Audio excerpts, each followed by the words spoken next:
Hi guys, ArchieLuxury, and who do I recommend in America? In America, who do I recommend for quality pre-owned wristwatches? David SW, David SW, David SW. Go to davidsw.com. He is the best, the greatest pre-owned dealer in all of the United States of America. David SW, David SW, David SW. Hi guys, your Pontiff paid reviews. That's correct guys, it's your Pontiff and I'm doing a paid review. This is paid review 21QB40. This here is for John. Hi Paul, I need some advice and a quick review from the one and only Pontiff. Quick wrist watch check, Paul. I'm wearing my Rolex Submariner 40mm. This is the 126610LN, the black bezel, black dial, date Submariner 41mm. I'm 30 years old and have been collecting watches seriously for the past 4 years. I am a real estate investor and I own a few businesses in my area. I am married with a daughter 2 years old and he makes very good money. I have absolutely no debt. My house is paid off and I own all my cars outright. I started like everyone else with Seiko and Casios, both brands I still love, and I have been fortunate enough to move up in price range to collect some of my grail watches. All my watches other than the Datejust were purchased at retail, and I have a decent relationship with my AD. Not good enough for a Daytona though, I guess. My love of watches has been infectious for my wife as well, and now she has a few of her grail watches as well. My current collection sits at 4. The watches are, number 1, an Omega Seamaster Planet Ocean. I love Omega as a brand. The white dial and orange bezel combo is stunning, and I love the way it looks. The movement is superb, and it wears really well for a larger watch. I'm a big guy that's in the gym a lot. 6'2", 215 pounds, so it wears fine on my 7.5-inch wrist. Number 2 is a Rolex Datejust. It's reference 1603. It's a 4-digit plastic glass. My first Rolex, I was able to pick this up for $2K from a jeweler in my area in 2016. No box or papers. So I immediately sent it to Rolex Service Center and they serviced this watch for me. I now have the service papers from Rolex and don't have to worry about authenticity. At 36mm, I'm always surprised how well it wears. It does not feel too small at all. Number 3, let's get into some decent stuff. A Rolex GMT Master 2 116710, one of my grails.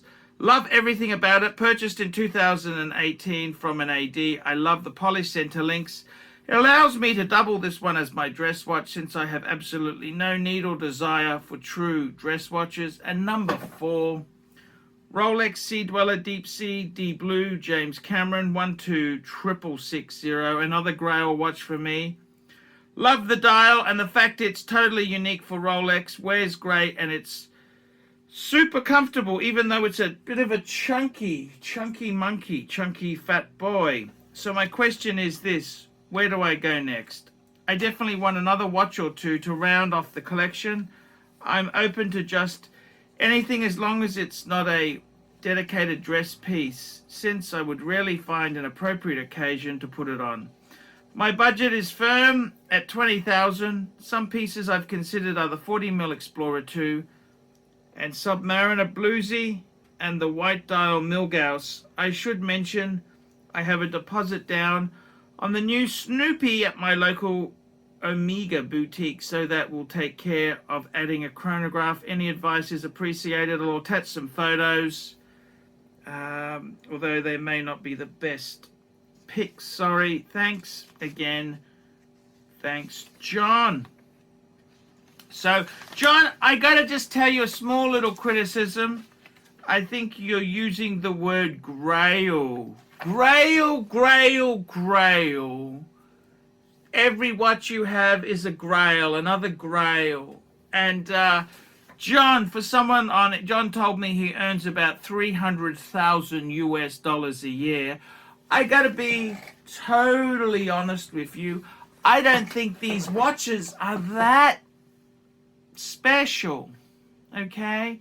Someone on that salary, that sort of money there, I think you can, I mean, there's nothing wrong with the watches. Okay, there's nothing wrong with them, but let's be completely honest there, they are not grail. When we say grail watches, we mean, like, let me put this into perspective. It's like someone says, my grail car is a Mercedes C-Class. My grail car is a BMW 3 Series. Okay, great. But see, a grail really is a SL, an AMG, GT, you know, something really hard to get. This is just middle class dreams. And on the money that you make, your dreams, I mean, I'm not trying to put your dreams down, but I think you are using the term grail far too often. Yes, it can be a watch you've really wanted and you have saved and you've worked hard for, but I think you're using the term grail, grail, grail. I think you're using it a bit over the top there. The Omega Seamaster Planet Ocean. What do I think of this watch here? The Omega Seamaster Planet Ocean. Yeah.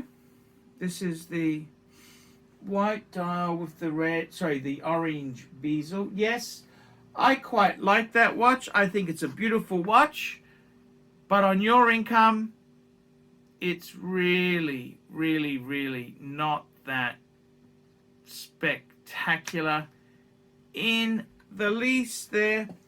The next watch we've got this old Datejust, you know, it doesn't look too bad in the pics.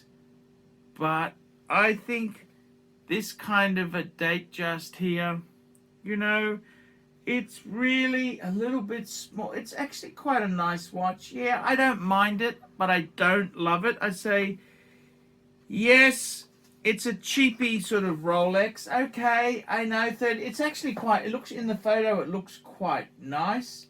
Yes, okay, fair enough, it's okay. The two watches, now you overuse the word grail. Everything you have is a grail. See, a grail is something really, really special. See, I don't know if getting a black GMT ceramic is really that special when you're on 300,000 a year. If you were working in a factory or if you're a young kid, sure, it's a very big, but for the sort of money you're on, I don't think it's grail enough. And the same for the deep sea. I mean, these are both beautiful. So you've got I think you've got a nice little scenario happening there. But on the income you're making there, you really should be opening your eyes a little bit more. Your budget is firm. You make 300,000 a year, man. I don't understand why you are so cheap when it comes to pleasure. What do you want me to do? You know, it's just ridiculous. At the end of the day, just because you want to be a tight ass and say, oh, I'm only spending this, not spending $1. Well, don't spend anything. Don't buy anything. You don't have to buy anything. I don't really care. So I think you're really doing yourself a disservice. What would I buy? What would I buy? So my question to you is this: where do I go? Okay, so I think you overuse the term grail. I mean, a solid gold sub, that could be a grail, but this sort of stuff you've got, I don't think it's special enough to, everything can't be a grail. You know, it sounds like you're some sort of superhero, but on the money you're making, these are quite, I don't want to put these down because they're amazing watches, but man, I just think you're a bit tight, okay, for the money you're making. So where do I go next? There's a lot. Well, where my question is, where do you want to go? Where do you want to go? I mean, you don't have to go anywhere. You don't have to. What do you want? What do you want? Personally, you know, it depends. Do you want a little collection, or you've got enough? I think seriously, if you want to be, you could argue you've got everything. You've got a GMT, you've got a diver, and you've got a little dressy. Well, actually, you've got 4 nice pieces with the Omega. You possibly don't need anything, but what are you questing? It's not about where do you go from here. You don't have to go anywhere, but you say, I definitely want another watch or two. So you don't put budgets on yourself. Don't put limitations. I'm open to anything as long as it's not a dedicated dress piece. Okay. I think for you, to be completely honest with you, you're very rigid. You've got to always be right. You don't really, I'd say the best thing for you is stick with Rolex. Stick with Rolex because, yeah, just stick with Rolex. You're very inflexible. You're not adjustable. You don't have to buy anything. It doesn't matter to me, okay? I would rarely find an appropriate occasion to put it on. Well, what about going out with your lovely wife? If you're making $300,000 a year, man, wouldn't you go to dinners and, you know, balls and I don't know what you people do. I suppose you could wear the date just, but, you know, wouldn't it be nice to have a really nice, precious metal piece? Wouldn't it be nice to have a Patek to put on? But, you know, you don't do dress watches. Some pieces I've considered, I think possibly just stick for Rolex. If you're so inflexible, you gotta, what do you want? Do you want pleasure? What do you want? What do you want? It's like going to the hooker and saying, I got $100 to spend, what can you give? You know, that's just the wrong way, man. You're getting the bad vibes, okay? Personally, on your sort of income, I think an Explorer 2, that could be a great watch. And I'd add a two-tone bluesy. None of those are grails. They're just nice watches to add to that there. And a Milgauss, yes, that could be, you know what, why don't you just scoop the lot up? If you're on $300,000 a year, scoop them all up. Scoop them up. You can't, your money's pretty safe. You're not going to go too badly wrong with that. That's what I do, but don't call them grails. That's kind of, I feel like I'm listening to an Anthony Robbins video. You know what I mean? It's a grail. You want this. You know, you got nothing to prove with to me. If you're on $300,000 a year, I mean, these are just middle-class aspirational watches. If you're on 300,000, you'd have something like a Richard Mille, maybe an Audemars Piguet. Not that I like Audemars Piguet, because I don't. But, you know, that's the kind of thing that'd be the grail for someone on that income. So you're not having, see, you think you're having a competition, you're having an argument with me. See, I'm not arguing with you. I am not arguing with you. I'm not trying to argue the point. You've got to work with me, not against me. I'm not the enemy. I'm your pontiff. Personally, what would I do? I reckon for you, you've got a little bit of immaturity in your collecting philosophy. I would stick with Rolex. I would add the Explorer. I would add the Bluesy and see how you feel, because the grail would be a solid gold something. Maybe a day date. Something. Just get a few pieces. You're earning the bucks. Get them, enjoy them, and see how you feel. That's what I would do. So I got to be honest with you. It's not our enemy. We're not having, you know, look, I'm not trying to convince you. I don't get a commission for every Rolex you buy. I get nothing. So you have to decide. You could sit there on those 3 and not do a damn thing. Or you could add a few pieces. It's your choice. Please don't confuse desire, needs and wants. Needs and wants. They are 2 different things. Needs and wants. You don't really need to add anything. You want to. Needs and wants. So I would seriously say to you, just slow down a bit. You're not having an argument with me. I'm not like a salesman. I'm not a salesman. In fact, if you're comfortable with what you got, don't add anything. Be the stingy tight ass. Spend nothing. Okay? Spend nothing, enjoy nothing, and be the master of none. Because it doesn't matter to me. It's your pleasure zone. Do they turn you on? Do they make you excited? Do you have pride of ownership? If you've got enough, you don't need any more. You got more than enough. You got to decide, what is the pleasure zone for you? I can't tell you. I can't tell you. All I can do is just say, I can point you in the direction. You've got to provide the stimuli. Personally, I would don't just limit yourself. I've got a budget of 20,000, that's it. Look, you earn 300 Viking thousand a year, $300,000. Get the Explorer 2, get the Bluesy, and see how you feel. That's what I would do. It's a nice little collection. I'm not the enemy. I don't care if you get no more watches or you get heaps of watches. This is for your pleasure, enjoyment, and sustenance. It's not for my sustenance. It's for your sustenance. It's not an uphill battle. Do you get enjoyment from it? Do you like them? If you don't want any more, please don't add more. It's what makes you happy. Does it make you happy? Do you feel loved? Do you feel appreciated? Do you feel valued when you buy these things?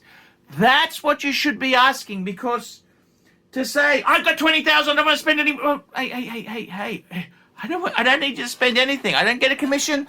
Rolex HQ doesn't just tick the box and say, hey, Arch, here's another commission for getting another sucker over the line. It doesn't work like that. So calm down. Relax, work out what makes you happy, because you alone hold the keys to eternal happiness. I'm ArchieLuxury. This has been a paid review for John. Guys, like, subscribe, and tell your friends. Put some comments below. And remember, I can't survive on Google Ads alone. Google Ads are nothing. Guys, I need more paid reviews. Please, $50 paid reviews. Look in the description. Get a paid review done, and I will tell you what I think. I like this collection. I like the watches. You got to decide whether you want more for happiness or you're happy. If you're happy, you don't need to add nothing. If they make you happy buying them and having a few, by all means. I'm ArchieLuxury. I'm your pontiff. See you in the next one. Feeling me, all these neck just wanna be a mini me. All these neck just wanna be a mini me. All these neck just wanna be a mini me. Feeling me, all these neck just wanna be a mini me. All these neck just wanna be a mini me. All these neck just wanna be a mini me. Feeling me, all these neck just wanna be a mini me. All these neck just wanna be a mini me. All these neck just wanna be a mini me.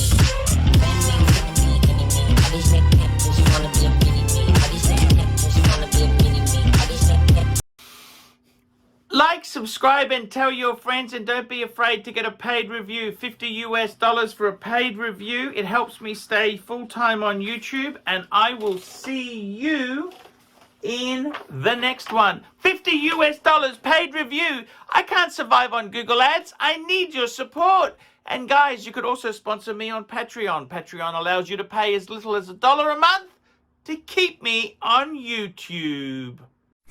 Hey guys, ArchieLuxury. Who do I recommend for watches in Brisbane and Sydney? Vintage Watch Co. That's correct. Vintage Watch Co. in Brisbane Arcade in Brisbane and the Strand Arcade in Sydney. Vintage Watch Co. Brisbane and Sydney. Ronnie, I've known him since the late 90s. Ronnie is a top bloke. Luke is a great guy. Vintage Watch Co. That is who I recommend in Australia. check out Vintage Watch Co. and the guys' amazing range of watches. They also do service and repairs. Vintage Watch Co. That is where the Pontiff goes. You know, some of my Pateks came from Vintage Watch Co. That's right, guys. Vintage Watch Co.